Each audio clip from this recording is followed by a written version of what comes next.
Hello, good afternoon. This is White Past Question CRS year 2019.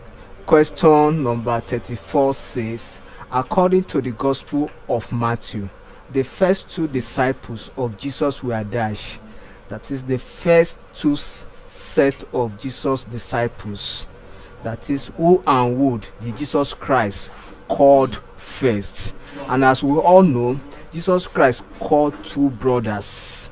Then we have option A, farmers. Option B, fishermen. Option C, tent makers. Option D, tax collectors. The correct option here is option B, fishermen. And these fishermen are brothers. Jesus called them at the sea where they were sailing for fish.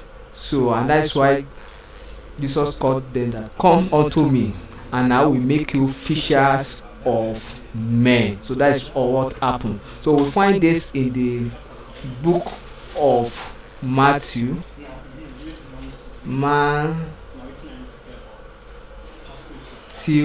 chapter 4 verse 19. Thank you and God bless you. Kindly subscribe for more of our videos.